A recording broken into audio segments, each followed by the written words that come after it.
Chamo João Brasil, que é o coordenador desta aula, para dar início à aula propriamente dita. João, com a palavra. Vamos lá.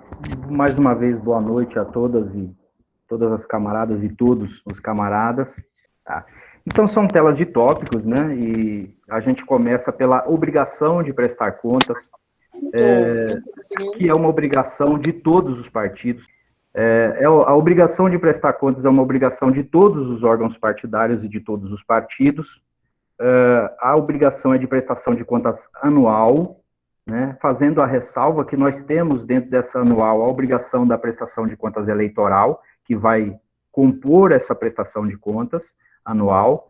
O prazo é 30 de junho, portanto está bem próximo, nós temos 15 dias do prazo da entrega, portanto ela é obrigatória e é feita pelo sistema de prestação de contas anual. Bom, nós temos aqui tópicos simples, né?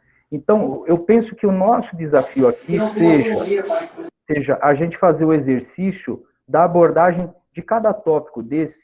Então, quando nós dizemos que a obrigação do partido, de todos os órgãos do partido, é prestar contas e o prazo é dia 30, eu acho que a gente tem o exercício de pesquisar, de trabalhar o que é que nós precisamos daqui até o prazo da prestação de contas. Quais são as etapas que nós temos que conseguir atingir daqui até esse prazo? Então, nós tivemos na primeira aula, na exposição que foi ali do pessoal da administração e finanças, toda uma preparação de documento, toda uma preparação do extrato bancário, da conciliação desses documentos com o extrato, e o fator especial que nós temos agora é que esses documentos eles sobem anexados no próprio sistema de prestação de contas anual, que é o SPCA, né? Antes nós preparávamos a prestação de contas, tínhamos a escrituração contábil, da escrituração contábil se desenvolviam os relatórios de prestação de contas, e, portanto, fazia a entrega da escrituração contábil, dos relatórios que antes eram os complementares. Agora, isso tudo entra para o sistema SPCA. E o sistema SPCA é quem dá conta de emissão dos relatórios que são exigidos para a prestação de contas. E a inovação deste ano é que no próprio sistema SPCA nós fazemos a inclusão desses documentos, né? Portanto, o sistema SPCA é o próprio sistema, ao ser fechado, quem autua a prestação de contas. Então, é uma mudança, é um detalhe que a resolução nem trata como uma forma diferenciada, né? Mas é um detalhe que tem uma importância muito grande e é uma alteração significativa no processo, porque antes a gente tinha divisões de prazos, né? Que era o prazo de se preparar a documentação, o prazo para se preparar a escrituração contábil, e as coisas aconteciam mais ou menos no paralelo. Enquanto um fazia a conferência da contabilidade, o outro já preparava o relatório das doações, o outro... Agora não. Agora isso se condensa, porque você, da escrituração contábil, você emparelha com o sistema, joga isso para o SPCA, faz as conferências, né? Nós temos 3 prestações de contas esse ano, né? E nós estamos realizando esse curso justamente para nós termos o melhor custo-benefício do trabalho e o melhor sucesso na aprovação dessas prestações de contas, né? A gente viu pelas aulas anteriores que pontos importantes é a prestação de contas em si, a apresentação da prestação de contas. E nós sabemos também que as contas que não têm todos os seus elementos, elas podem ser julgadas não prestadas. E aí, então, ela vai cair naquele grupo de pessoas, se não tiverem todos os elementos, ela cai naquele grupo de prestações de contas que passam a necessitar da regularização, ou seja, toda a cadeia que nós discutimos até agora, ela se fundamenta, a porta inicial para a gente ter o sucesso e não cair na malha de ter que regularizar é justamente o processo de prestação de contas neste momento, né? Então, o SPCA, a subida desses documentos no SPCA, ela precisa ser muito bem organizada, é uma novidade. a gente tem dificuldade. Eu apresento aqui para vocês já, eu não sei como é que estão os ritmos na prestação de contas, mas nós subimos apenas documentos com tamanho de 5 megas de tamanho de arquivo, portanto, não cabe muita coisa, nós precisamos fazer caber nos lançamentos as informações essenciais, aqueles documentos de qual nós tratamos nas outras aulas, o documento fiscal, o comprovante do pagamento, ou seja, aquilo que deixa clara a realização daquele gasto e deixa documentado de forma plena a movimentação financeira. Então, quando a gente fala de prazo, a gente está falando de todo esse aparato que deve acontecer antes, de toda essa preparação que deve acontecer antes, e depois de tudo isso, nós vamos fazer essa conferência. Como eu mencionei anteriormente, nós temos 3 prestações de contas esse ano. A prestação de contas que será apresentada até o dia 30 de junho, ela compõe 3 prestações de contas praticamente. A prestação de contas que vai ser peticionada através do SPCA, a escrituração contábil que deve guardar a correspondência com esses documentos e a prestação de contas eleitoral, que aí é onde a gente tem que ter a percepção, por isso que a gente fala desde o começo, temos que ler a resolução, temos que compreender como é esse processo, porque se nós não compreendermos o funcionamento total desse processo em cadeia, nós vamos ter gargalos, nós vamos ter limitações e vamos ter problemas, né? Então, eu sempre destaco aqui, nós fizemos a prestação de contas eleitoral, depois essa prestação de contas eleitoral, que é um sistema da própria Justiça Eleitoral, esse sistema não se comunica com o SPCA, portanto, você pega esses dados que já foram informados, que já foram transferidos para o banco de dados da Justiça Eleitoral, você começa a importar, ou transferir, ou digitar para o sistema SPCA, você faz uma nova conferência de algo que você já conferiu, muitas vezes já tem gente até com as contas aprovadas eleitorais, né, até julgadas, embora seja difícil, na maioria das vezes são os candidatos que têm as suas contas já julgadas, mas nós temos ali uma quantidade de informações que passam a compor. Então, você passa daquilo que estava conferido e realizado no período eleitoral, você passa a ter que conferir de novo dentro do SPCA e, consequentemente, com a contabilidade, né?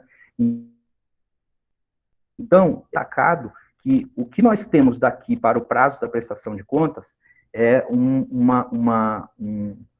trajeto grande a ser seguido e a ser cumprido, né? E o objetivo nosso aqui é justamente esse, que nós consigamos, por exemplo, cumprir os prazos e juntar todos os documentos necessários e essenciais para que a gente termine o nosso processo aqui, nesta prestação de contas, e não tenha que passar por um processo de regularização, de juntar documento, muito embora haja aí, vai haver a oportunidade necessária das diligências que vão ser seguidas para depois chegar na fase de julgamento das prestações de contas, que serão tratadas em outros tópicos. Vou pedir para o Vinícius fazer a gentileza de correr a próxima tela, Vinícius. E aí, o próximo tópico a ser tratado aqui neste bloco é sobre a prestação de contas sem movimentação financeira, né? Muitas vezes, e eu penso que seja a grande quantidade de direções que nós temos em municípios, talvez não mais aqui neste grupo de pessoas que têm a participação dos dirigentes, administradores e contadores e advogados dos estaduais e dos capitais e principais cidades, mas também esse mesmo pessoal, pela prática que eu conheço, contribui muito para auxiliar pequenos municípios que prestam contas, e aí onde se concentra a grande parte de prestadores de contas que tem a situação de contas sem movimentação financeira, né? Eu destaco aqui a importância que tem, mesmo para os comitês que não têm a movimentação financeira, a importância do tratamento deste processo, porque nós temos que fazer a prestação de contas, nós temos que informar a Justiça Eleitoral de que não teve a movimentação financeira. Ela é apresentada também por meio do sistema SPCA, né? Então, qual é o rito que vai ser seguido?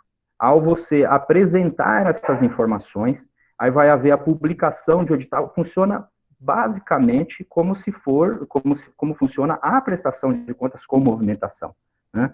Aí publica-se um edital para que interessados venham a questionar, né, se é aquilo mesmo, se não houve movimentação financeira, de eventuais fornecedores dizer, não, eu forneci para esse partido, aquele rito que segue o processo de prestação de contas, né? Aí, documentos básicos, olha, veja como nós, mesmo sem movimentação financeira, podemos nos complicar e ter a prestação de contas julgada não prestadas. A apresentação dos extratos é obrigatória.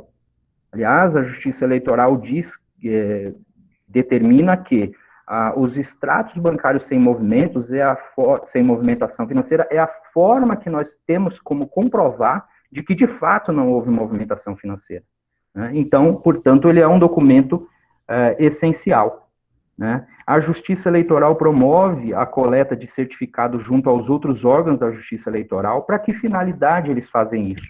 Eles querem saber se um outro partido, um outro órgão, colheu alguma informação referente à doação para o partido, à emissão de recibos daquela direção que está dizendo que não tem movimentação financeira, de algum fornecedor que tenha procurado a Justiça Eleitoral para informar, né, como acontece, não é só no período eleitoral que isso acontece, né?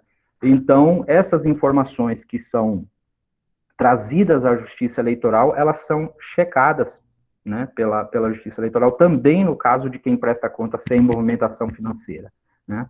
A manifestação do responsável de análise técnica sobre estas informações. Veja, eu vou pegando alguns pontos da resolução, e por isso eu insisto, vocês vão me ouvir falando muitas vezes, leiam a resolução, desconfiem de tudo que está escrito nela, e questionem os contadores e advogados. Por quê? Porque, veja, a manifestação do responsável pela análise técnica sobre todas as informações apresentadas é uma ação do agente que está lá na Justiça Eleitoral fazendo o exame da prestação de contas. Ele percebe uma determinada situação, ele desconfia de uma determinada situação, ele vai, levanta esse questionamento e passa a questionar a prestação de contas. Não teve movimentação mesmo, né? Depois disso vai ter a movimentação do Ministério Público sobre essa apresentação sem movimento. Pode ser que lá na análise, no exame dessas contas, sejam feitas outros questionamentos, sejam tomadas outras providências. Olha, aqui a gente percebe que houve uma determinada movimentação e eles estão declarando que não. Vai ser avaliada a gravidade sobre uma eventual omissão da verdade ou uma prestação de contas que não condiz com a realidade, né, quando você, de fato, percebe que houve movimentação,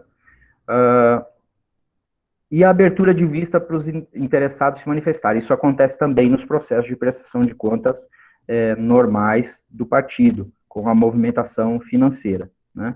Então, eu quero deixar com isso a mensagem de que mesmo com toda a simplicidade que parece a prestação de contas de uma direção partidária que não teve movimentação financeira, ele tem um rito a ser seguido, né? Tem um cronograma, tem toda uma preocupação a ser seguida. Mais uma vez eu falo para a gente não cair na malha de ter que tratar depois em forma de regularização. Aí, partindo já para a última tela.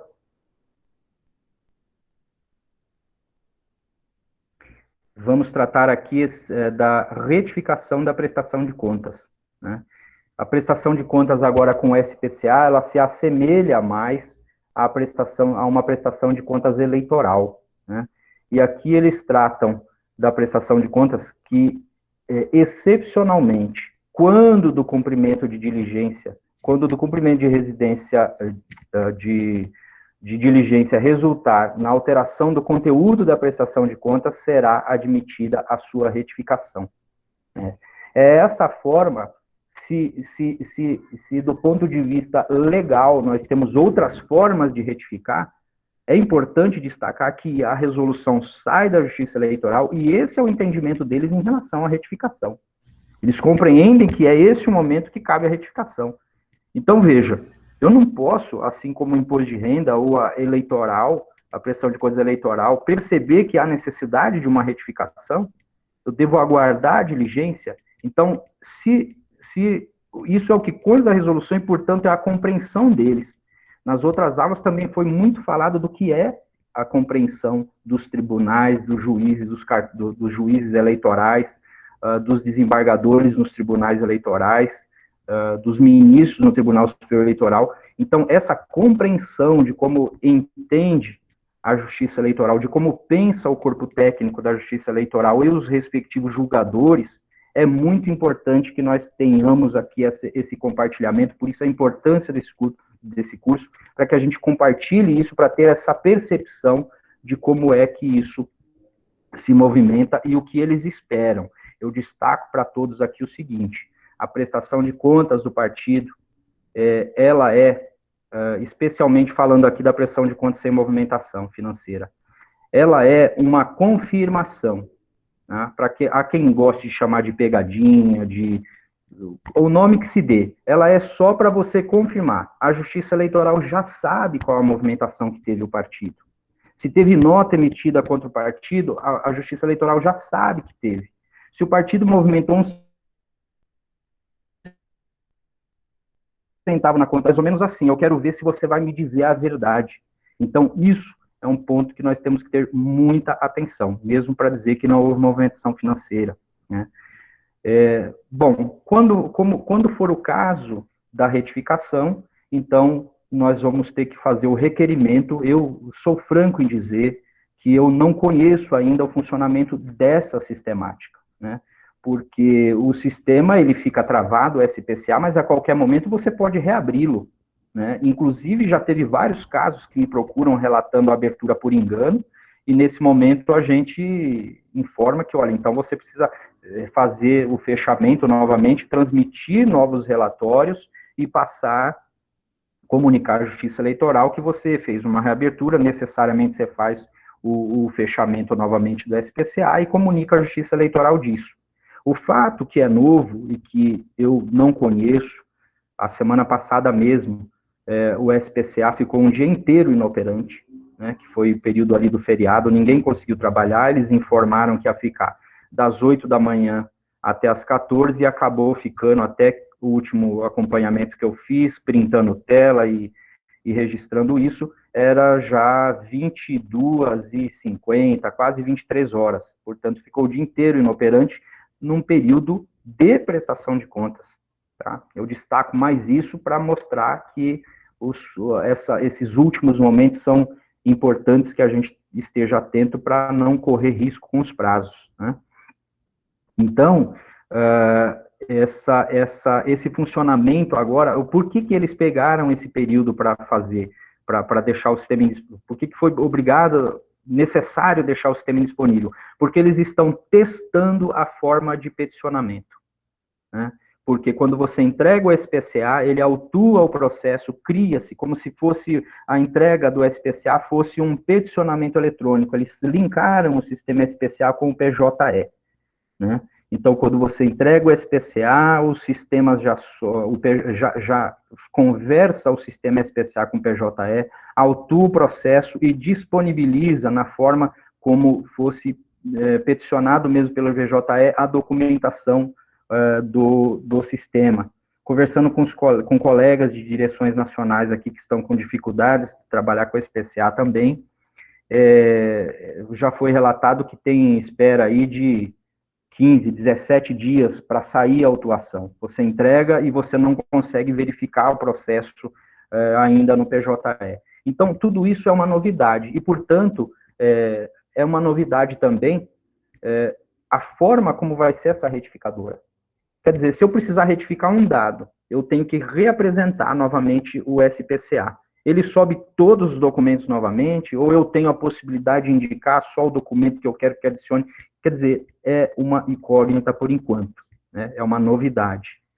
Bom, e os demonstrativos da prestação de contas serão atualizados automaticamente pelo sistema SPCA nos autos do processo e ao final do processo de reabertura. Então, recapitulando, o que acontece? Quando houver a necessidade de uma retificação, é pedida essa autorização para o órgão para a Justiça Eleitoral, que vai autorizar. Ao autorizar, eles liberam a abertura do sistema e te comunicam, passa a contar o prazo que o juízo concedeu para a realização das retificações, da retificadora, das retificações, e ao final do prazo, encerra-se, o sistema fecha, encerra aquilo que você fez, aquelas alterações, e automaticamente altera todas as informações no sistema SPCA e no banco de dados da Justiça Eleitoral. Então, eu consegui aqui uns minutos dessa primeira etapa. Daqui a pouco eu volto com uma parte final, e agora vou passar, Meco, eu vou passar aqui já direto a palavra para Isabel Nogueira, que é a nossa camarada contadora do PCdoB de Minas Gerais. Bom, pessoal, eu vou tratar de 3 assuntos, que é a comercialização de bens e serviços, os recursos de origem não identificadas e a regularização das contas não prestadas. E assim, o João foi muito feliz em falar, assim, sabe, da revisita diariamente que temos que fazer a resolução. Porque a cada vez que você lê, né, e a cada ano, a cada dia da prática, né, a gente precisa da leitura, do estudo, para que cada vez mais as prestações de contas elas sejam mais assertivas, né? E que, ao postar uma prestação de contas, né, ou prestar uma conta no SPCA, né, que nós temos aquela certeza de que ela seja aprovada, tá? E o primeiro link, assim, que eu gosto de fazer é que a conferência, né, das contas, né, você olhar para a contabilidade, e porque, assim, sempre eu me guio, né, no seguinte pensamento: a prestação de contas, ela é fruto de uma escrituração contábil bem feita. E uma escrituração, né, eleitoral, contábil bem feita, ela é subsidiada na origem da informação. O que é a origem da informação, né? São os extratos, é onde que aconteceu a informação, e nos documentos de suporte, né?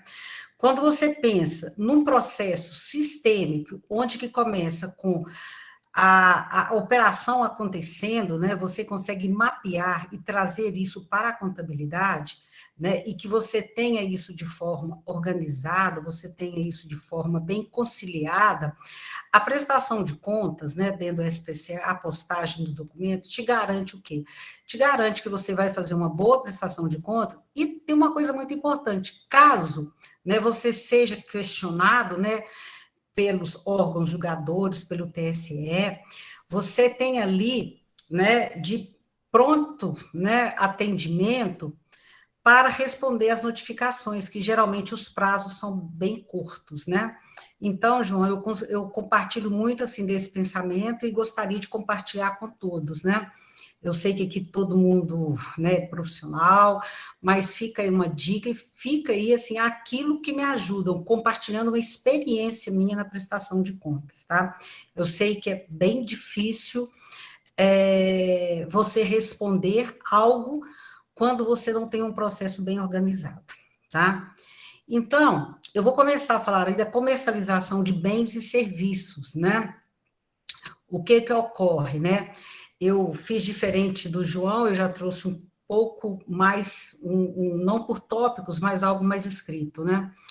Então, o que que acontece? Quando se fala em comercialização, né, de bens, né, a gente está falando de realização de eventos para arrecadação de recursos, né, e que ele tem que passar por uma fase. A primeira fase é que nós temos que fazer a comunicação com antecedência de todo e qualquer ato, né, de comercialização, né, de eventos, com 5 dias antes, né, 5 dias de antecedência, né, do evento. E a gente precisa de manter esses documentos, né, do evento por 5 anos, tá? Após a entrega da prestação de contas, né? E o que que ocorre ali? Nós temos que guardar os recibos eleitorais, né, que uma comercialização de bens, né, é um tipo de doação de recurso, e também o custo em que se formou esse gasto para que se dê a doação. Então, geralmente, eu sugiro, né, que deixe essa documentação bem organizada como evento de comercialização, né?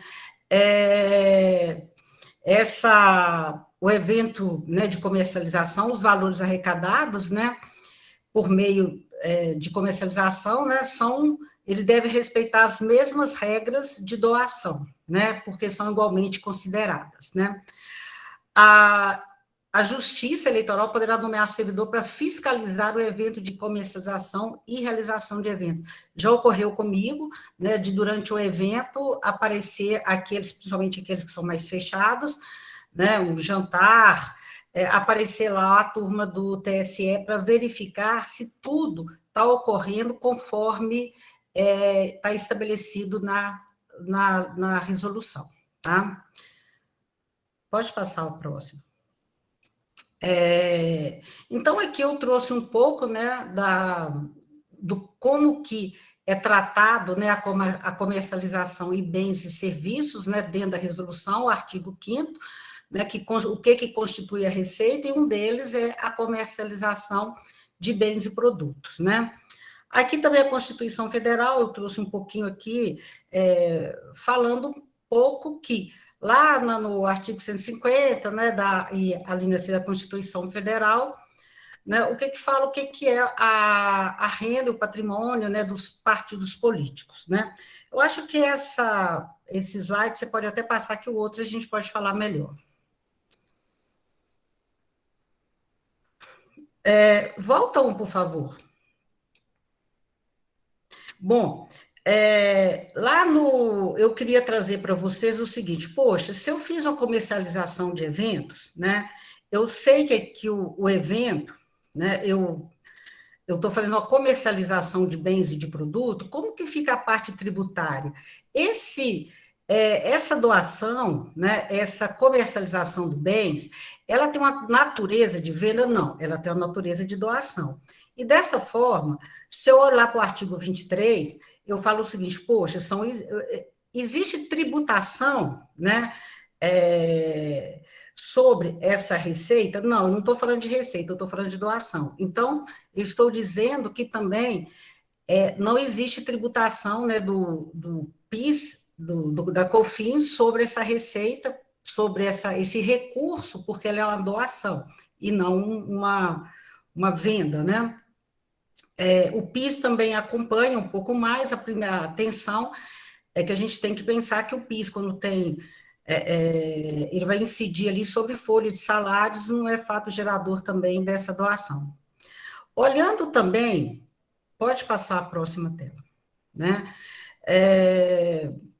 Bom, aí o que nós temos, que eu consegui analisar um pouco também com relação à incidência do ICMS, né? Poxa, se eu estou fazendo essa doação, tem incidência de ICMS? Não, o imposto não incide. Então, eu estou falando o seguinte, que nós estamos trazendo para aqui que toda a comercialização de bens e serviços é tratada com doação e não é fato gerador de nenhum tributo, né? Por se tratar de doação, tá? Então, assim, a comercialização de bens e serviços é algo que precisa de ser comunicado. São 3 pontos que nós temos que pensar. Ela tem que ser comunicado, né, com antecedência, né, de 5 dias ao evento, né? Ele precisa de guardar a documentação que ocorreu esse evento, né, tanto as receitas como as despesas, né, que se formou aquele custo.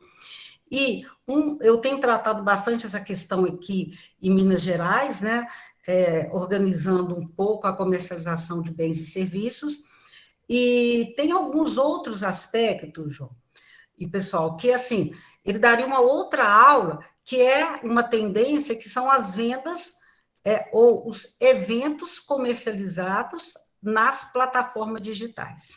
Então, assim, é uma análise muito detalhada que nós temos que fazer, porque quando você pensa, né, no evento que você faz, um evento fechado, ou mesmo ali dentro, né, do partido, onde que as pessoas vão lá e retiram o seu produto, é uma coisa. Quando você começa a vender online, é uma coisa que tem pouca legislação, que a gente tem que pegar carona em alguns outros aspectos da comercialização de bens.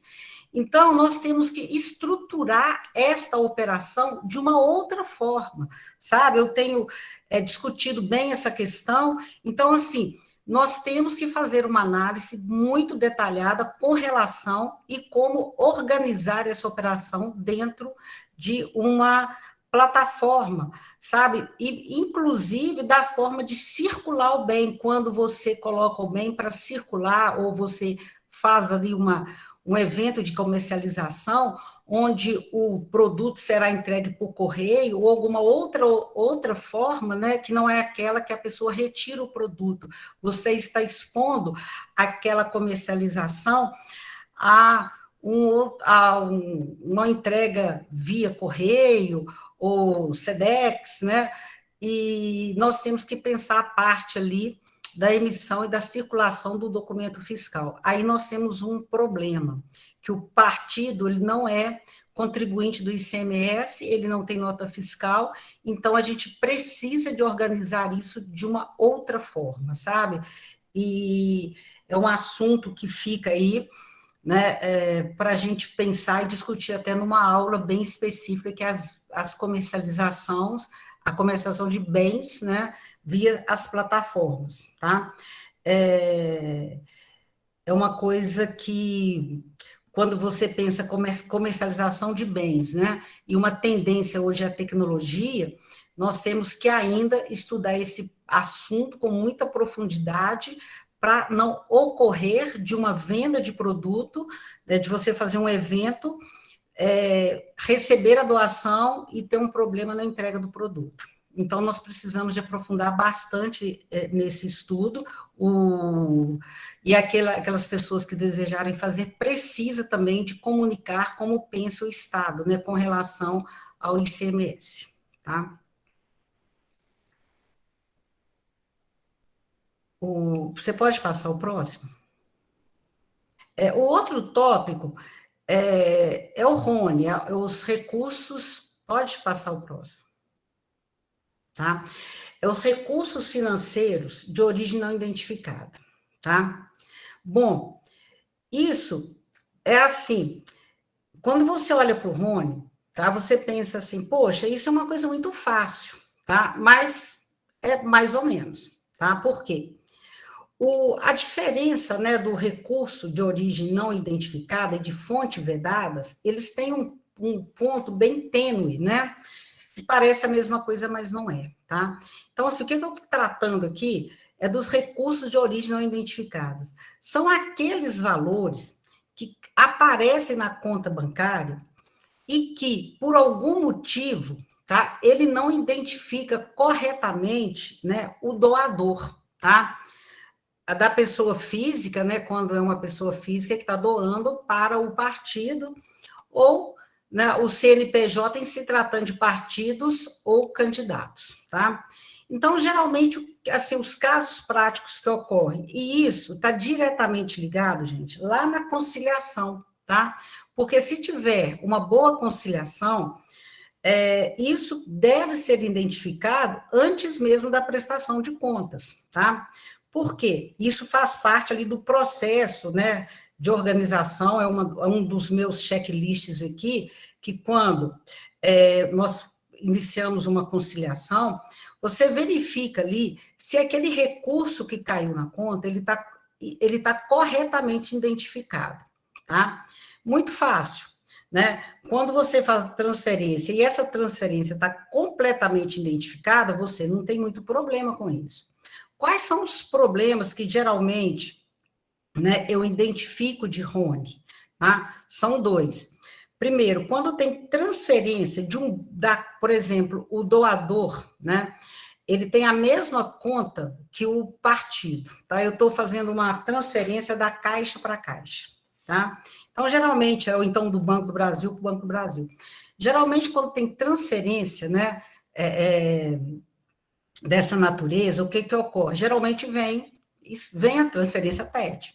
Então, o que acontece? A gente precisa de identificar, de fato, quem que você tem que ali, quem que está no financeiro, tem que clicar em cima, verificar de fato quem que é aquele CPF, quem que é aquela pessoa e fazer a identificação correta, tá?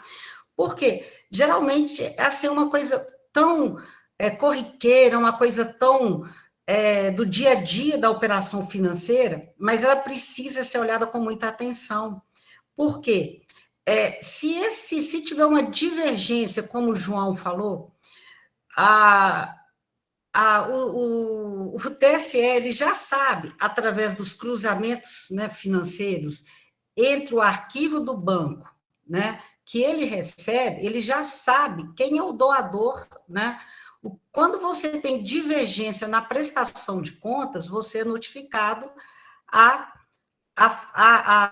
sanar essa irregularidade. Geralmente é uma coisa que é necessária olhar ali na conciliação bancária e ter certeza disso, tá? Às vezes, sabe assim, olha, então, quais são as principais divergências? É o nome, o CPF, tá?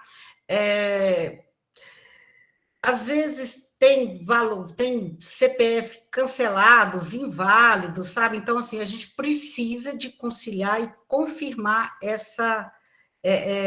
essas transferências para que você faça todo o seu processo corretamente.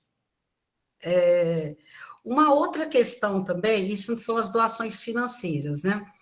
E tem uma outra fonte também, que são os bens estimados em dinheiro que tenha sido doado ou cedido temporariamente, que não pertença ao patrimônio do doador. Né? Isso é o seguinte, eu vou fazer uma doação estimada, eu sou locatária de um bem, o bem não me pertence, eu estou usando aquele bem, e vou fazer uma doação. Eu posso fazer? Não, eu só pode doar quem é o legítimo dono do bem. Então, assim, essas doações precisam de ser verificado o processo todo. Eu vou receber uma doação, eu até acho que faz parte um pouco ali, quando o partido, né, ele tiver diante desse processo de receber uma doação, conferir a propriedade do bem que está sendo doado. Por quê? Porque depois você pode ter problema na prestação de contas, né? Você precisa saber que quem está te doando aquilo, de fato, é o proprietário do bem, ou do bem móvel, do veículo, qualquer que seja ali a natureza. Né? E a mesma coisa acontece também na doação de serviços, né? Porque você só pode doar aqueles serviços, né, que você de fato o preste, né? Ele tem que fazer parte da sua atividade. Eu não posso ser uma contadora, né? Até o contador não pode. Eu não posso ser uma designer e doar um serviço de um jingle, né? Eu tenho que ter relação direta com a minha atividade e o meu produto. Então, o Rony é necessário que tenha esses cuidados, né? É necessário que você verifique, de fato, a origem das doações, né? Tanto financeira quanto as doações não financeiras, né? As estimadas. Tá? E aquilo, assim, toda hora nós precisamos de olhar para a legislação, nós temos que olhar para a resolução o tempo inteiro, e o tempo inteiro nós temos que fazer o exercício do estudo, o exercício do entendimento, né? Principalmente assim, eu acho assim, que uma das coisas mais difíceis que tem, né, que a gente precisa o tempo olhar, são aquelas não financeiras, né? São as estimadas. Pode passar o próximo? Bom, e uma das coisas, assim, uma das implicações né, que a gente destaca ali na resolução é das implicações decorrentes do recebimento ou uso de recurso de fonte vedada ou de origem não identificada, tá? Poxa, diante olha, eu recebi na minha conta pessoa, a minha conta partidária, eu recebi uma doação equivocadamente de uma pessoa jurídica, né? O que eu preciso de fazer? Eu preciso de fazer uma GRU e devolver aquele dinheiro imediatamente na conciliação, tá? Eu não posso, é vedado você utilizar esse recurso, né, de origem não identificada no seu dia a dia. O que você tem que fazer é devolver o dinheiro de imediato, né? Por isso que sempre, né, a conciliação diária, o exercício diário, né, do trabalho do contador, do financeiro, de verificar a origem do recurso, a identificação correta, vai lhe permitir também a fazer as aplicações corretas, que talvez, no caso de uma não identificação do recurso, é a devolução do dinheiro, tá? Porque é vedado a utilização desse recurso, tá? Bom,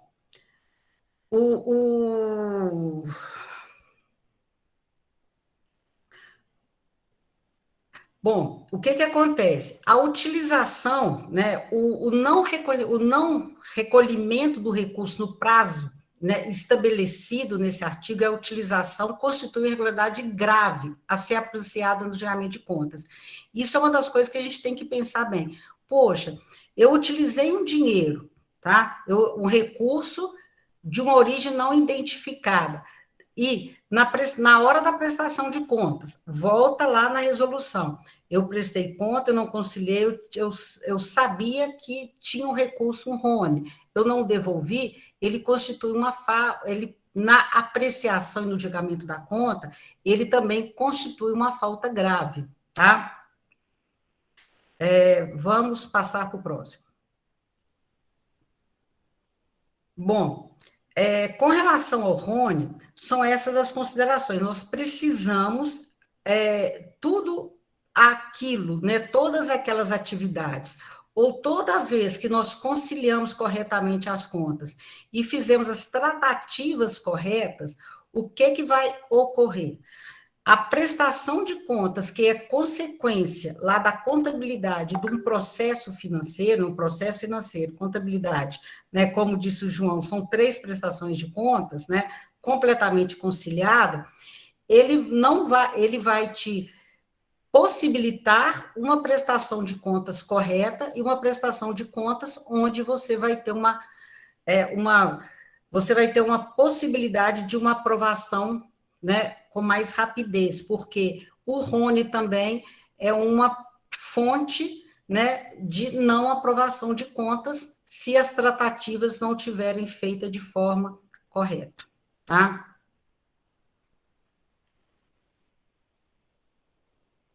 Bom, agora nós vamos falar sobre a regularização das contas não prestadas.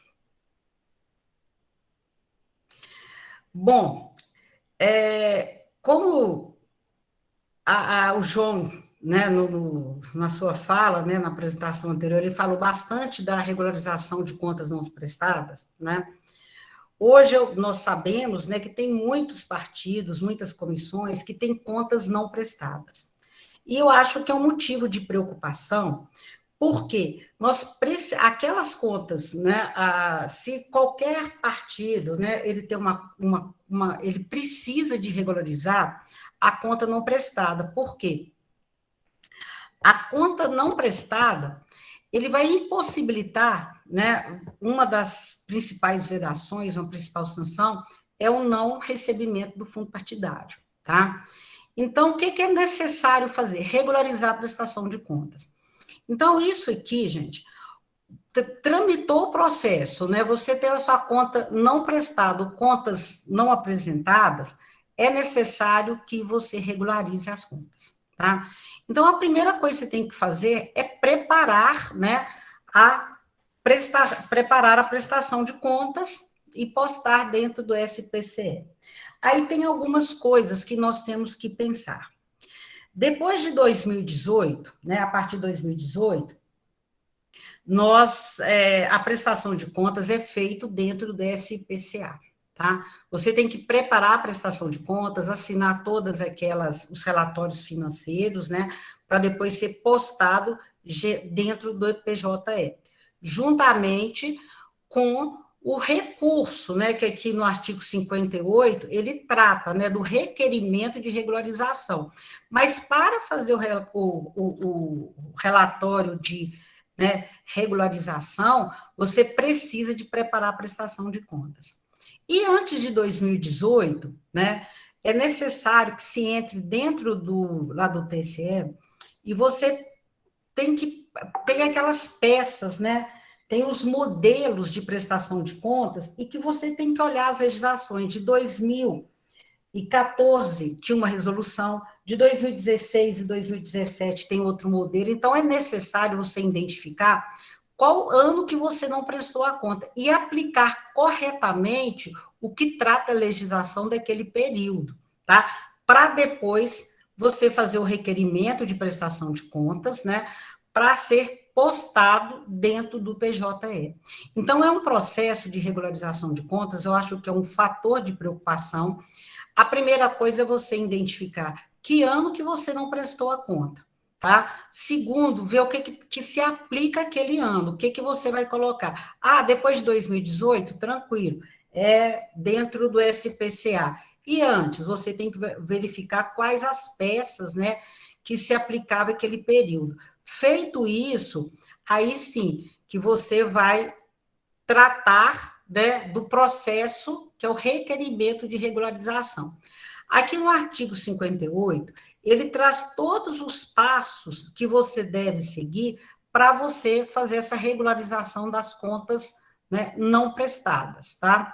Além, é claro, né, que além da prestação de contas, antes mesmo, acho que alguém já explorou esse tema antes, que é necessário também, depois de 2018, você tem que fazer aquele sistema SPED, que é o ECD, porque junto com a prestação de contas, você também tem que colocar a parte fiscal, a parte da receita, a parte da prestação de contas.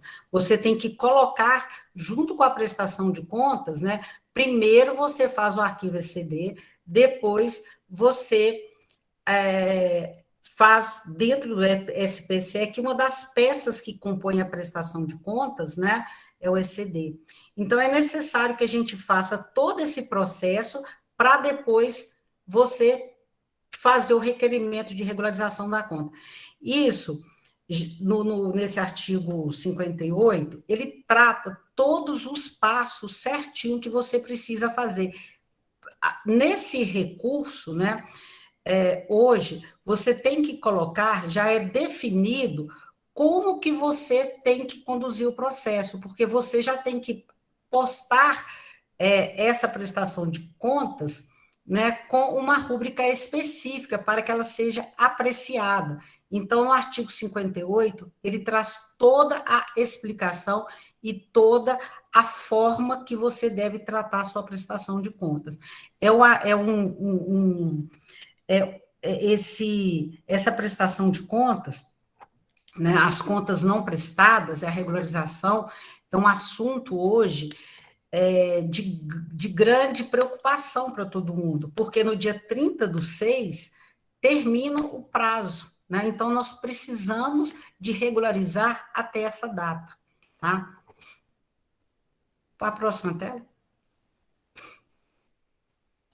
Como eu tinha dito, né, aqui continua, né, a todas as tratativas, né, como que você deve prestar as contas, né.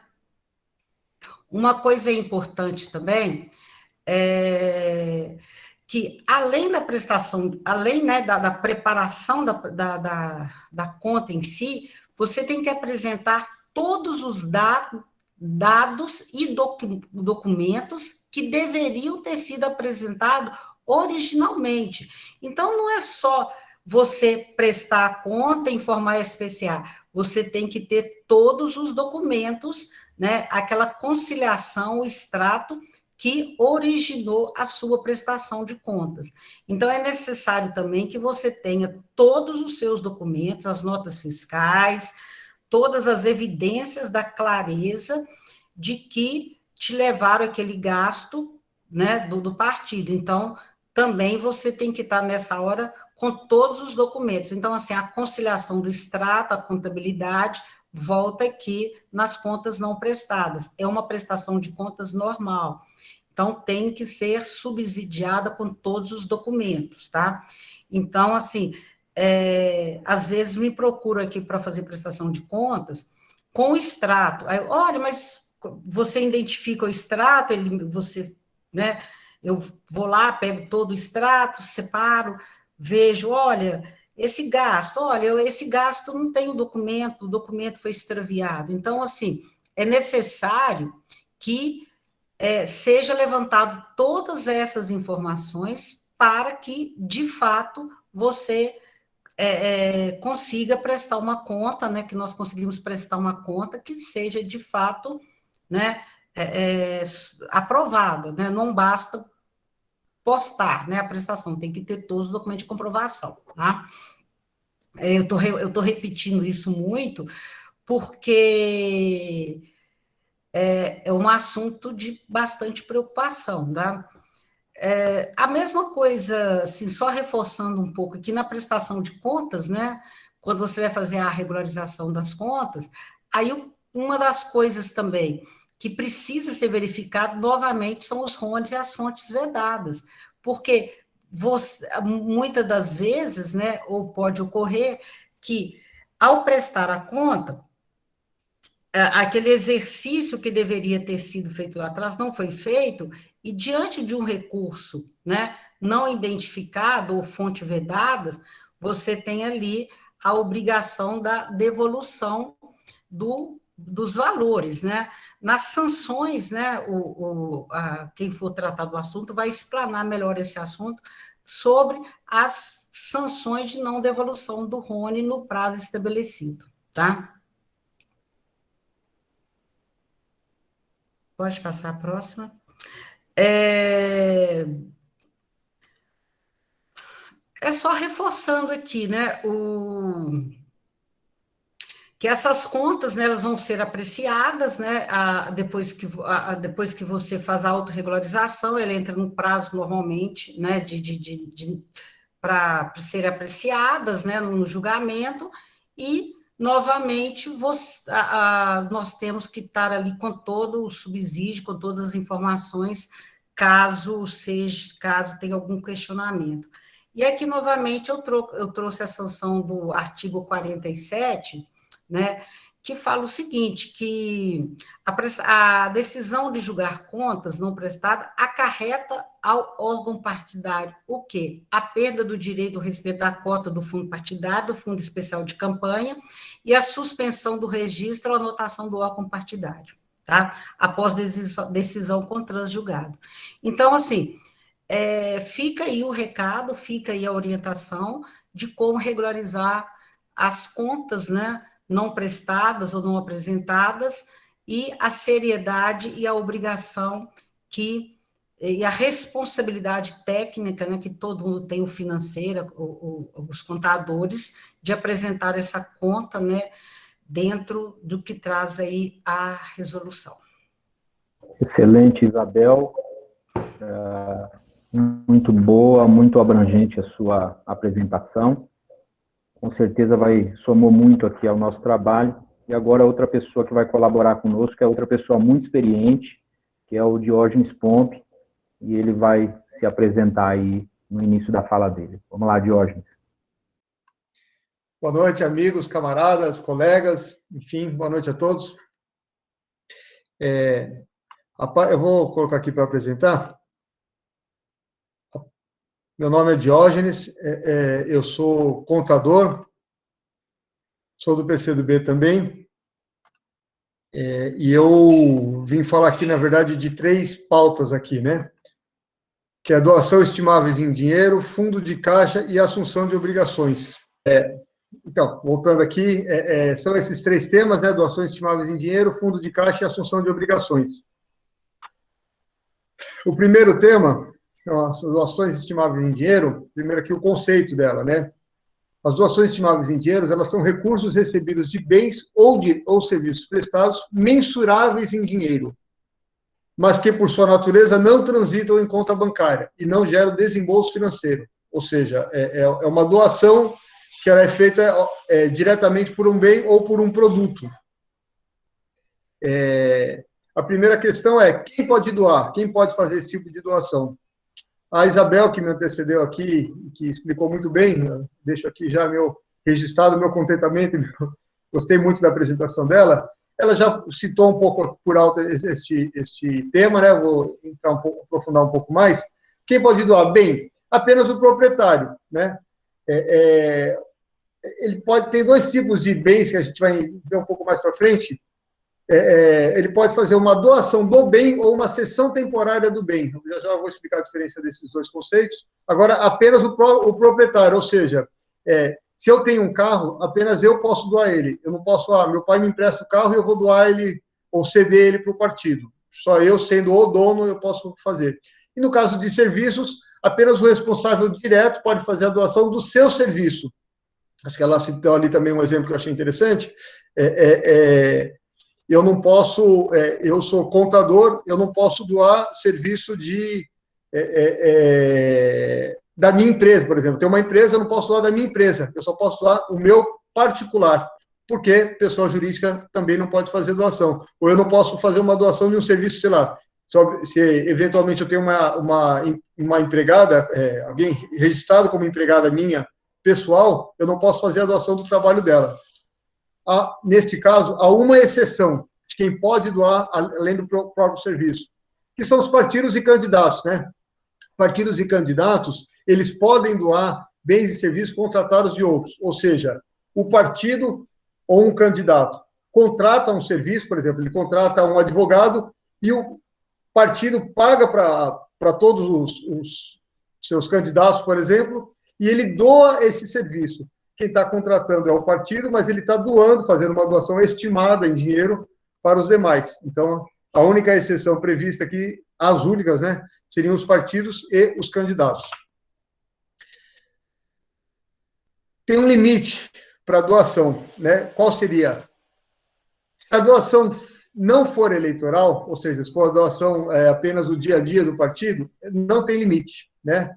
Não há limite algum, não há previsão legal de limite para doações não eleitorais. O que deve haver, né, porque nesse caso é estimado em dinheiro, não há um grande problema. Ou seja, desde que você seja o proprietário daquele bem que está sendo doado ou cedido. Nas eleitorais, aí já até R$40.000, apurados conforme valor de mercado, são isentos de limites. Ou seja, no caso do exemplo, eu posso fazer uma doação ou uma cessão de até R$40.000, por exemplo, um imóvel, eu posso doar um imóvel por um período, cuja locação, um exemplo de um imóvel, né, cuja locação do imóvel, naquele período que eu estou doando, vamos supor, se eu estou doando por um ano, os valores de mercado daquele imóvel que eu estou doando, eles ficaria inferior a R$40.000. Isso se eu estiver cedendo o imóvel. Se eu estiver doando o imóvel, eu só poderia doar sem extrapolar nenhum limite, se o imóvel não custar mais de R$40.000, em valores de mercado. Acima de R$40.000, eventualmente pode-se fazer a doação, mas está limitado ao que o doador pode doar, né? Nas doações eleitorais, que, como nós sabemos, é 10% dos rendimentos brutos auferidos no ano anterior à eleição. Ou seja, alguém para doar acima de R$40.000 tem que ganhar mais de R$400.000 por ano.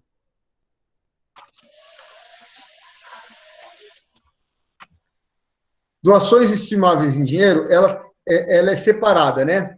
Quando o bem é doado definitivamente ao partido, aí eu citei um exemplo de um carro, né? Se eu doar o carro, ele tem que ser meu o carro, certo? E aí, a partir do momento que eu doei para o partido, ele deverá integrar o patrimônio do partido e deve se realizar o registro no órgão competente. Por exemplo, o DETRAN, né? Eu vou fazer a transferência de fato do carro, este carro não é mais meu, eu doei ele para o partido e o partido passa a ser responsável pelo carro. Obrigado, Jorge. Eu vou buscar o carro na sua casa depois, tá? Boa! tem que tomar cuidado só com isso, porque existe a doação do bem, o que mais ocorre é confundir com a cessão do bem. O que é a cessão do bem? É quando o bem é cedido temporariamente. No caso, é comparado com a locação de um carro, né? No exemplo aqui, eu coloquei o carro para os dois exemplos, né? Ou seja, ao invés de eu estar doando para você o carro, que ele vinha buscar na minha casa depois, eu vou apenas ceder o carro, por exemplo, para um período eleitoral. Eu sei que durante a campanha o partido tem uma necessidade muito grande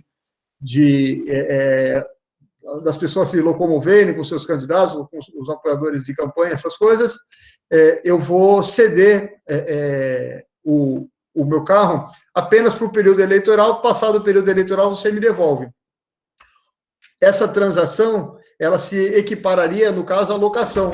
Aí qual que é a pergunta? Não é quanto custa o bem, quanto custa o carro, é quanto custaria a locação deste carro neste período. Vamos supor, por 3 meses, o que eu acho sempre prudente fazer quando vai fazer esse tipo de locação, pega um comprovante, uma locadora de automóveis, por exemplo, um carro mais ou menos no mesmo ano, mais ou menos no mesmo modelo do que eu tenho, do período do dia tal, uma locadora cobraria X reais. Eu guardo isso daí porque eu preciso comprovar que é o valor de mercado que eu estou fazendo a cessão desse bem, e caso eu tenha alguma diligência depois, eu consigo comprovar que realmente, sei lá, se eu doei, a cessão desse bem foi por 3 meses ao custo de X reais, que é compatível com a locação que o mercado cobraria para locar este bem. Então, aqui a gente acaba essa primeira questão, que é sobre a cessão de bens estimáveis. Nosso próximo pauta aqui é fundo de caixa. O que é o fundo de caixa? É um fundo para efetuar pagamentos de gastos de pequenos vultos, ou seja, até R$400, cujos valores devem transitar previamente por conta bancária. É o caixinha, né? Partido, via de regra, tudo tem que ser pago por conta bancária, via TED, PIX, né? Não é previsto, mas não vejo maior problema com isso. Transferência bancária direta ou cheque.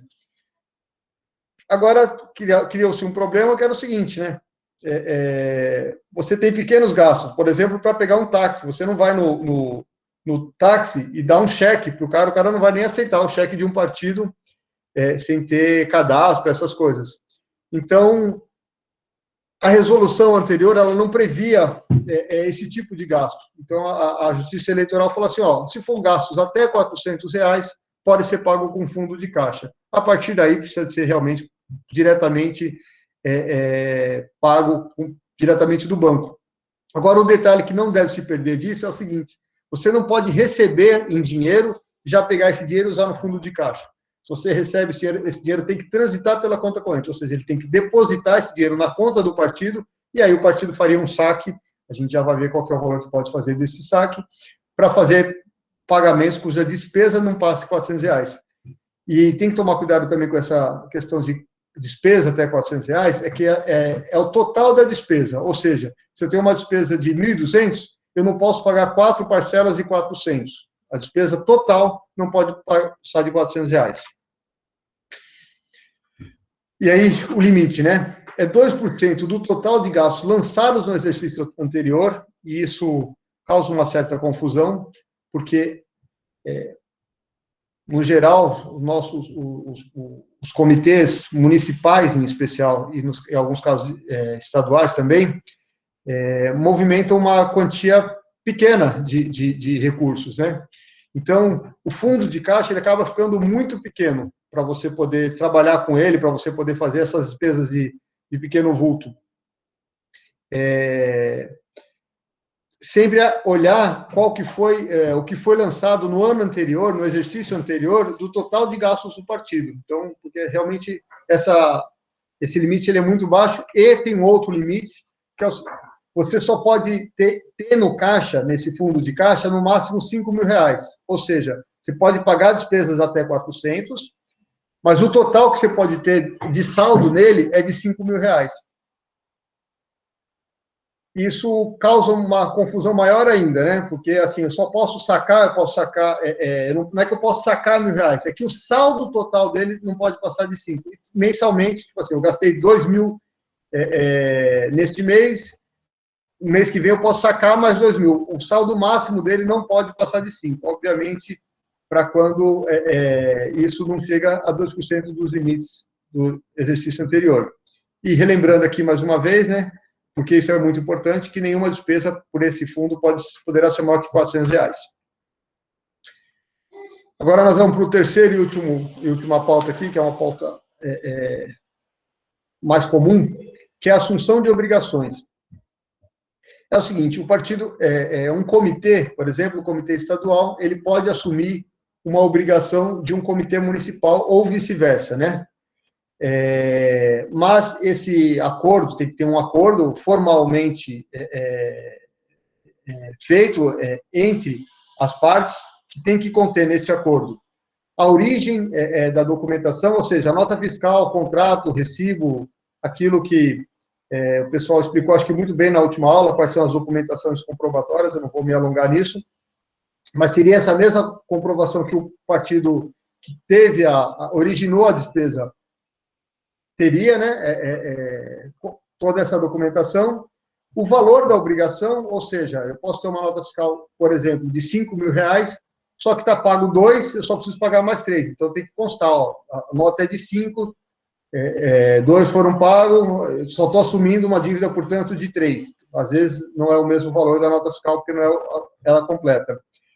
E a anuência do credor e dos órgãos envolvidos, ou seja, obviamente, tanto o partido que está assumindo a obrigação, como o partido que está transferindo a dívida, no caso, a obrigação, tem que assinar isso e o credor aceitar, ou seja, o credor ele fala, não, tudo bem, você, Comitê Municipal de X cidade, me deve R$5.000, me deve R$3.000, no exemplo, né, que eu citei.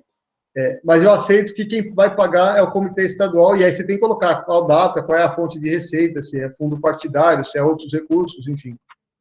Existe uma certa burocracia que é necessária para isso. E quando for fundo partidário, tem que se tomar um cuidado maior, porque no fundo partidário, se o órgão devedor originário, né, ou seja, o comitê municipal, no exemplo que eu citei, tiver impedido de receber verba do fundo partidário, o órgão que assumiu a dívida também não pode usar o fundo partidário para pagar essa dívida. Quando não for de uma dívida eleitoral, de candidato, por exemplo, que é o mais comum da assunção dessas obrigações, precisa ver muito se vale a pena o comitê, transferir essa dívida para outro comitê, pode até, inclusive, ser entre municipais, né? Mas precisa ver se vale a pena, porque, assim, se a pessoa se não vai assumir porque já está impedido de receber a verba do fundo partidário, como quem está assumindo essa dívida também não vai poder usar o fundo partidário para pagar, precisa de ver se vale a pena. Já que vai ter que ser com outros recursos, por vezes é mais fácil, né, um partido transferir a verba para o devedor original e ele pagar, que está com os recursos recebidos no caso que eu citei aqui, do comitê estadual para o comitê municipal. Ou seja, o comitê estadual transfere a verba e o outro paga ela ele paga ela, já que ele também, o comitê estadual, no caso, não poderia usar a verba do fundo partidário, porque se o município tiver impedido de recebê-la.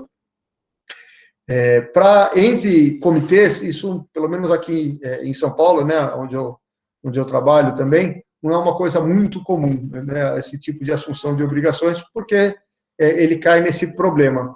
Funciona mais, na verdade, para as assunções eleitorais.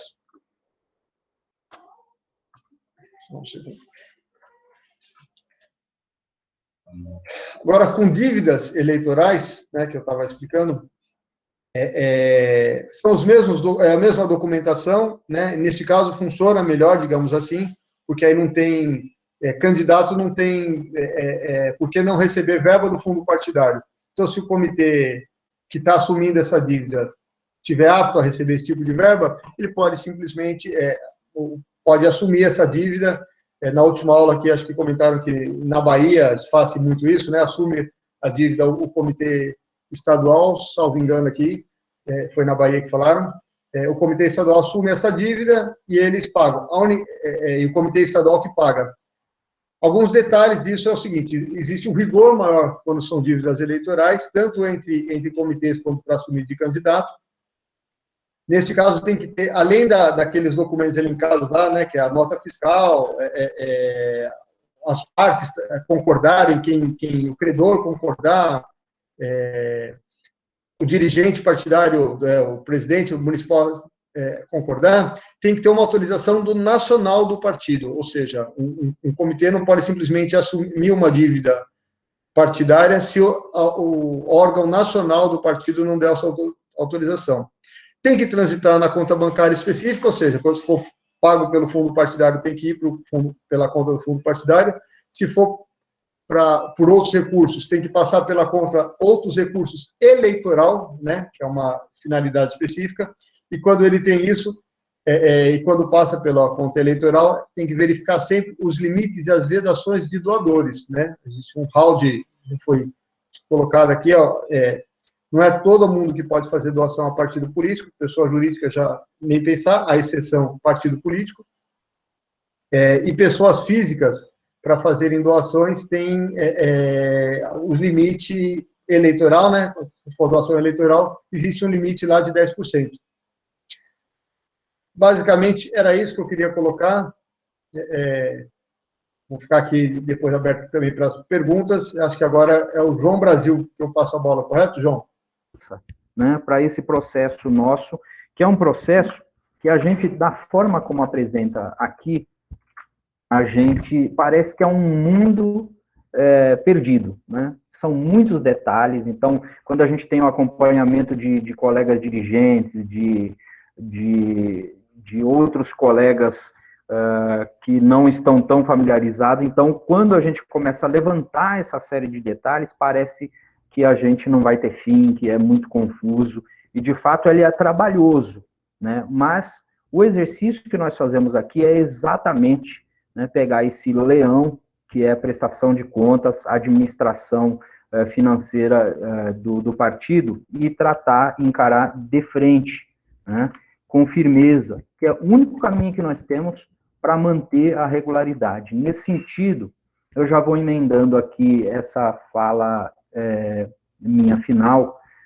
com os tópicos que a gente tem visto, os comentários que a gente tem visto das outras aulas, comentários importantes e que se relacionam com os tópicos que foram falados hoje e com que serão falados nas próximas aulas, seja desse bloco ou das duas últimas, né? O detalhe é o seguinte: a gente percebe, nas duas primeiras aulas, nós percebemos que a prestação de contas, o sucesso, a prestação de contas bem feita, ela passa por esse processo de administração e da equipe da administração, e, portanto, eu gostei muito, o Alemão sempre tem falado isso, Mariette acho que falou também, acho que foi a Mariette que falou, olha, gente, prestar contas, administrar o partido, cuidar da administração e finanças é atividade política. Por quê? Porque nós precisamos dessa regularidade para chegarmos em condição de disputar as eleições, em todas as eleições. E o ano que vem, naturalmente, vai ter eleição e não vai ser diferente. Nós estamos do partido em condições de estar com a anotação partidária regular para poder lançar os seus candidatos, né? É uma conta muito simples de se fazer. Se nós, eventualmente, tivermos algum partido que estejam com pendência na anotação, você pega esse percentual, pegamos aqui, vamos fazer um exercício, vamos nos remeter à eleição de 2018 e fazer uma classificação de quanto representa esse percentual se, eventualmente, tiver que ser desconsiderado. Então, não é coisa simples, é um compromisso sério. E aí eu gosto muito de como a direção do partido trata isso, e o Alemão sempre foi muito enfático nesse sentido de dizer o seguinte: o problema do PCdoB, do Sergipe, de São Paulo, do Rio Grande do Sul, de Roraima, é um problema do PCdoB, não tem PCdoB daqui ou PCdoB de lá.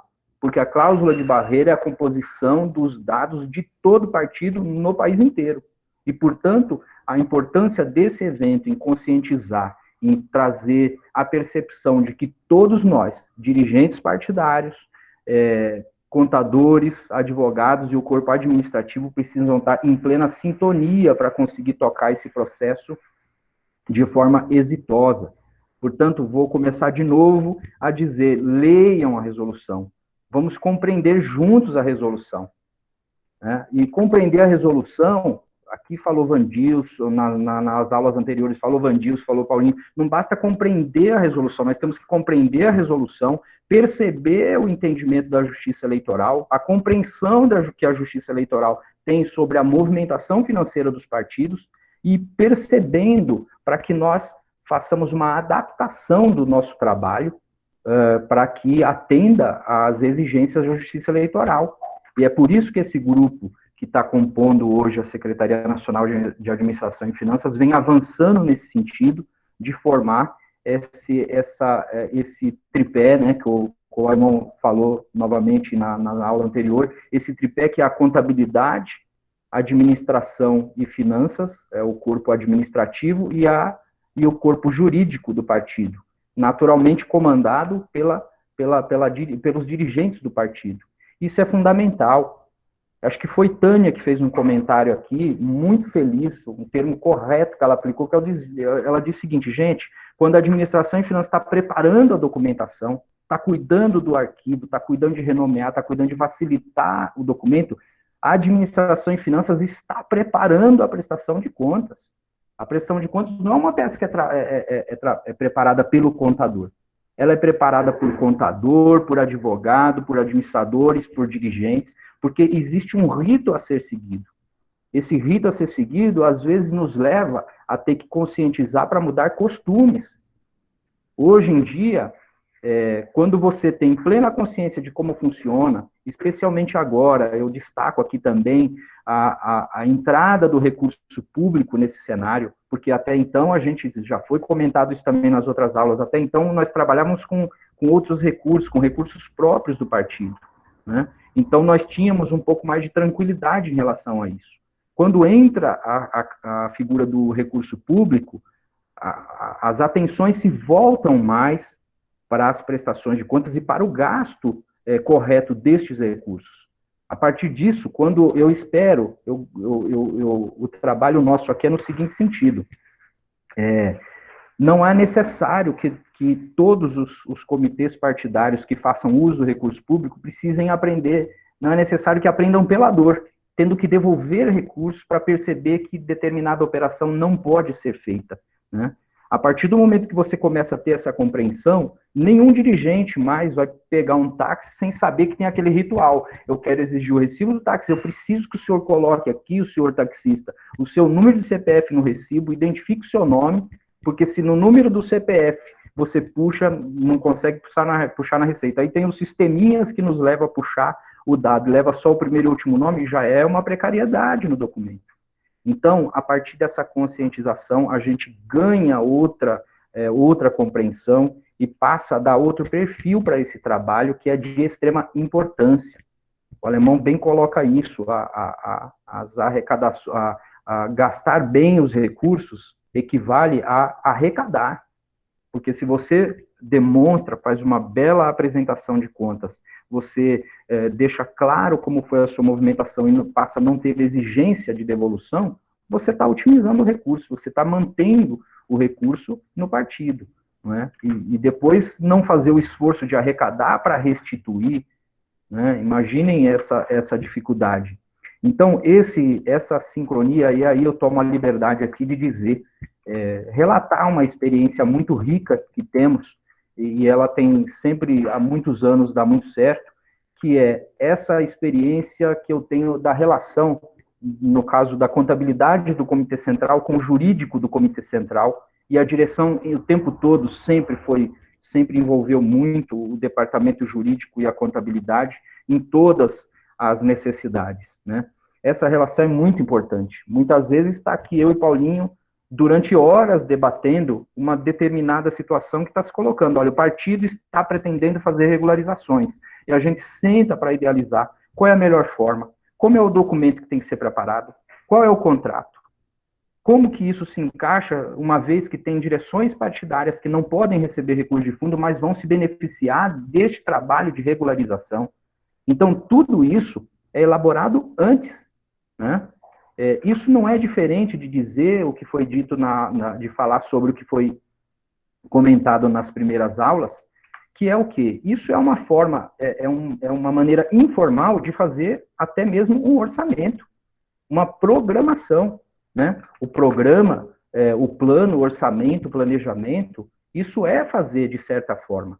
É um pouco, né? É lógico, eu não posso desmerecer aqui, porque o plano, orçamento, planejamento é algo um pouco mais complexo, é mais completo. Então, nós não podemos fazer de qualquer forma, né? Mas é uma forma de se fazer e de se otimizar a utilização dos recursos, né?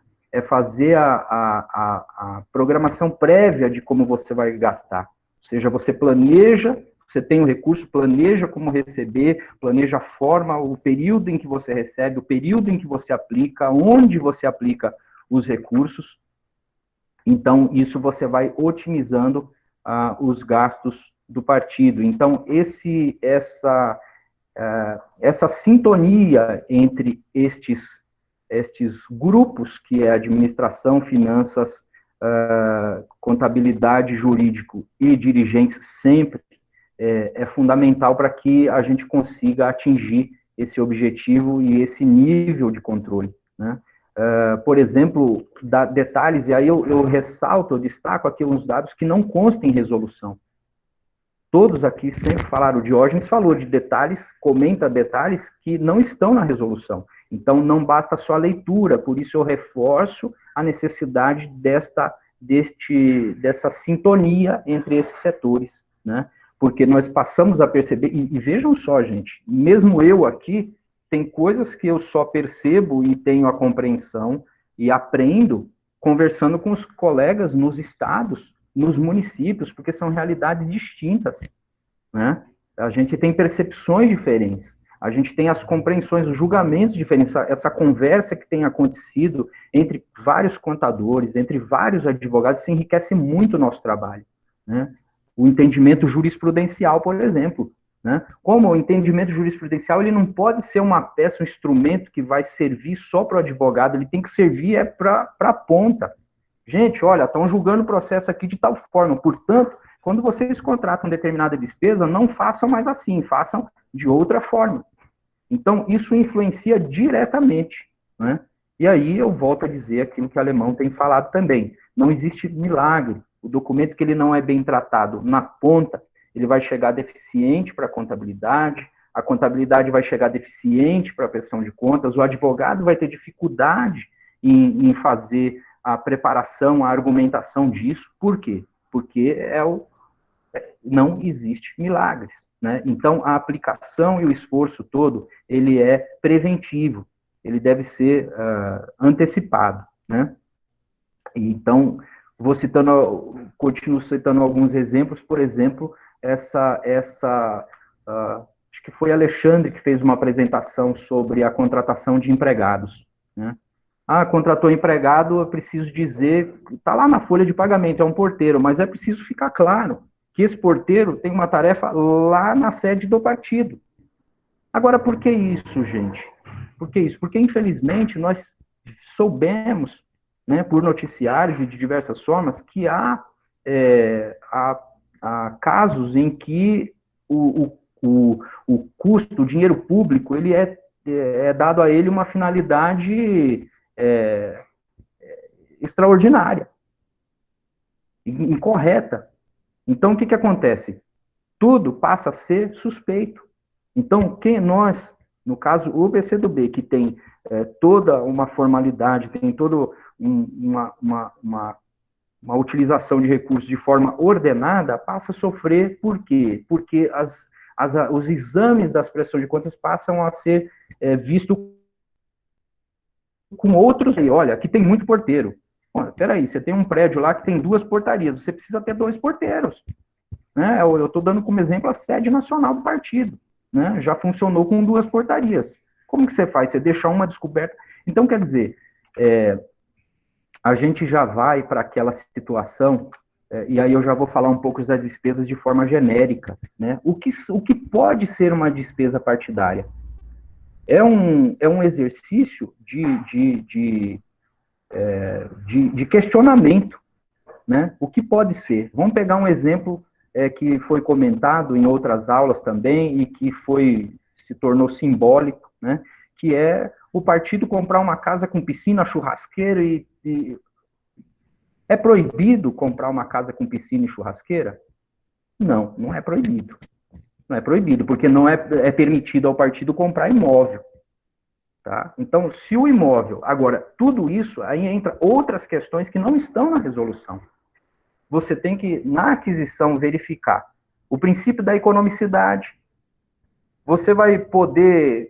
Tudo bem, a sede foi por um preço que, se de repente você comprasse outra sede com preço mais caro, não teria piscina, não teria churrasqueira, e você estaria aplicando... você não estaria aplicando, portanto, em comparação a essa, da melhor forma, o seu recurso. Agora, se você conseguir comprovar que aquele é um bom investimento, você vai adquirir o imóvel. O que você não vai poder é depois ficar comprando cloro para a piscina, depois você ficar fazendo churrasco sem atividade partidária. O que eu quero dizer é o seguinte, camaradas, que o que você tem que utilizar é a finalidade do gasto do recurso. Se você depois vai ter que fazer a troca do cloro da piscina que você comprou, do imóvel que você comprou, você faça com outros recursos. Quando for atividade partidária, você vai poder investir. Então, se você vai usar a churrasqueira para fazer alimentação, para uma atividade partidária, e você vai comprovar de todos aqueles formatos que eu não vou repetir aqui, se você vai comprovar pelas fotos que foram levantadas nas aulas anteriores, demonstrar que aquilo era um evento do partido, entendeu? Então, você vai fazendo o quê? Você vai percebendo, dentro daquele rol limitado que está previsto na resolução, o que pode ser gasto partidário.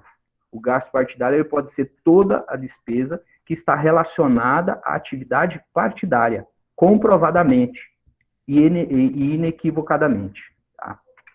Então, o que acontece? A gente se anima quando fala que pode, mas se entristece quando fala que não pode usar a piscina, não é? Mas é isso, é a gente ter a percepção do que é possível, do que é legal, e do que é lícito e do que é ilícito. Então, o que acontece? Para isso, eu já entro numa outra questão que diz que é no seguinte sentido. Nós temos que ter a consciência de que nós passamos e utilizamos recursos públicos. Então, nós temos que ter uma diferenciação, né? Nós temos que ter nós temos que ter a percepção de que até determinado ponto nós podemos chegar e a partir de determinado ponto nós não podemos avançar. Tá? Então, isso vale também, porque aqui, o que acontece? Nós sabemos a forma como é tratada, como são examinadas as prestações de contas, como são emitidos os pareceres, que os pareceres são, sim, como todo e qualquer caso, são muitas vezes contaminados pela percepção que se tem generalizada do gasto do recurso público, né? Infelizmente, de forma bem feliz, falou a Carol, ela usou mais ou menos um termo assim, a cada ação contra a corrupção se mudava a compreensão e a forma de examinar e de olhar para as contas partidárias e de candidatos. É isso, porque você fica atento. Então, quer dizer, você percebendo isso, sabendo que nós utilizamos recursos públicos, então eu acho o seguinte, nós não podemos, de fato, permitir com que os partidos políticos sejam tratados como empresas, como empresas públicas, né? Porque não são. Então, nós não vamos poder admitir a aplicação das regras, mas nós temos que perceber que há uma diferenciação, que tem que ser regras, por exemplo, a exigência de um relatório de execução, a exigência de um contrato, de uma prova de confecção de material, ela não é absurda para o PCdoB, porque nós temos o material, porque nós temos a execução. Então, ela é trabalhosa, mas nós não podemos dizer que está sendo exigido algo extraordinário, que é impossível de se cumprir. ela fica impossível de se cumprir se nós deixamos isso passar no tempo, se nós não fazemos isso a tempo, no momento em que está sendo tratado. Como eu falei inicialmente, né? Você vai sentar para fazer a contratação, você já sabe. Aqui os colegas contadores todos tiveram que fazer um relatório discriminando item por item, colocando ali, tomo como base de exemplo isso, colocando ali, ó, entreguei tantas declarações de DCTF, tantas prestações de contas, imprimi, e com cópias, entende? Então, quer dizer, é uma exigência que nos é trabalhosa, a gente precisa ter a percepção e demonstrar que isso impacta na administração. Porque, veja, vira aquela bola de neve, né? Você precisa regularizar, então você precisa de mais pessoal. Hoje mesmo, no Grupo Nacional de Contadores, surgiu o comentário, poxa, a gente precisa criar uma equipe a cada prestação de contas, porque tem falha aqui, falha ali, a gente precisa correr para resolver todas essas falhas, conseguir correr contra todos os prazos. Mas isso às vezes não resolve, porque quando você tem gargalos, né, você tem o médico para fazer uma cirurgia, se o médico não está ali naquele momento, você não pode chamar qualquer médico, você tem que chamar um que pelo menos saiba daquele determinado problema, né? E não adianta você chamar 50 que só um vai conseguir passar o bisturi ali, não vai ter 2, 3. Então, tem situações que são complexas. Então, a gente precisa ter a percepção de que é trabalhoso, de que as exigências, elas são grandes, mas elas devem ser cumpridas, elas têm que ser cumpridas, há como se cumprir, e há como nós otimizarmos isso para ter um cumprimento dessas obrigações de forma mais natural, de forma mais tranquila, né, para que não dê gargalo, para que não fique na base da correria, lutando e correndo contra o prazo, né? E aí, então, a gente saber que, por lidar com recursos públicos, nós temos sim que enfrentar tudo isso e temos a condição de enfrentar. Portanto, aqui, já partindo para a parte final, eu gostaria é evidente que a gente também tem, eu faço aqui destaque, porque isso às vezes se torna de forma abusiva. Nós temos vários imprevistos, por exemplo, na resolução mesmo diz, como é que é composto o corpo de técnicos que examinam as nossas prestações de contas? São realidades distintas.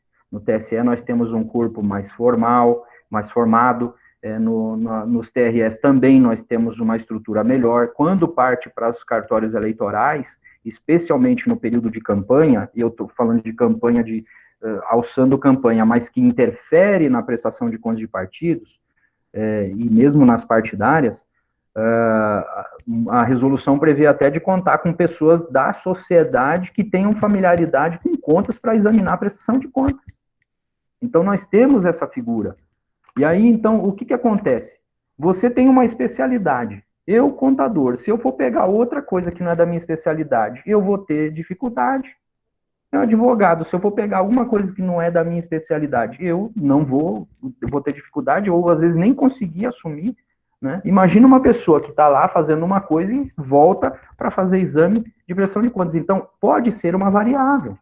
Pode ser uma variável. Não é? E por aí você observa abusos, né? Muitas vezes, dificuldades, a gente percebe que as análises podem prejudicar. Nós já tivemos casos, eu posso citar aqui, porque errar é humano, e nós comunicamos, mas nós já tivemos casos de erros em exame de prestação de contas do PCdoB Nacional, que deixou passar batido duplicidade. Olha, você pagou aqui uma nota e ela não está descrita suficiente. Só que a nota, ela foi uma nota de um evento, e esse evento era mulheres. Quando chegou para questionar mulheres, questionou de novo a mesma nota. E, tá aqui, tá. Eles não se deram por satisfeito com a discriminação da nota e mantiveram elas 2 vezes. Muito embora nós tivéssemos dito lá, olha, aqui há uma duplicidade. Foi um erro que passou batido. E, de novo, foi para julgamento com a duplicidade. E aí, lógico, você tem todo o mecanismo de recorrer a isso. O que eu digo é o seguinte, é complexo e que é neste momento inicial em que a gente começa a dissolver esses obstáculos. É um pulo de obstáculo permanentemente, cotidianamente, que só vai se resolver quando nós fazemos o acompanhamento diário disso, que eu estou lembrando aqui as palavras do meu mestre, professor Vandilson, que diz o seguinte: o extrato bancário é a espinha dorsal de uma prestação de contas. Você não consegue fazer nada se não partir dele, porque ele é o mapa de como aconteceu a sua movimentação financeira. E depois você instrui, não é? Se não for por aí, você não avança. Não tem outra forma de seguir, né? Veja só, nós temos que comprovar com os extratos bancários até a inexistência da movimentação financeira, que dirá a movimentação financeira. Então, é uma atividade que nos exige muito, mas que nós temos que ter a consciência de que nós temos que enfrentar de forma firme e que não existe outro caminho. E, portanto, dada a importância desta atividade para o processo eleitoral, para o processo de manutenção e regularidade do partido, isso me dá mais vontade ainda de enfrentar o desafio e, junto com todos que estão aqui, formar esse time que vai manter a regularidade das contas do partido. E aqui eu vou encerrar essas minhas observações com uma fala que o Meco fez na última aula. Ele disse o seguinte, que nós temos a prestação de prestar contas é essencial, né? E que, portanto, se isso se impõe como mais um obstáculo, e nós sabemos que se impõe como obstáculos, nós não vamos permitir isso. E o importante é dizer que este obstáculo, especificamente, somos nós quem podemos tê-los à frente ou não. Esse cabe a nós não enfrentarmos. Cabe a nós falar, não, esse obstáculo não pode ter, portanto, nós vamos prestar contas. E nós vamos prestar com as condições mínimas delas serem, pelo menos, consideradas prestadas, né? Isso só depende de nós. E é esse o esforço de cada um de nós.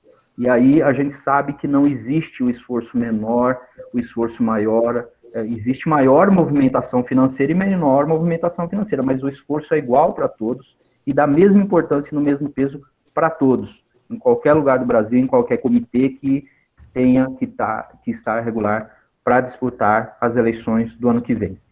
Então, eu encerro por aqui os nossos pontos de hoje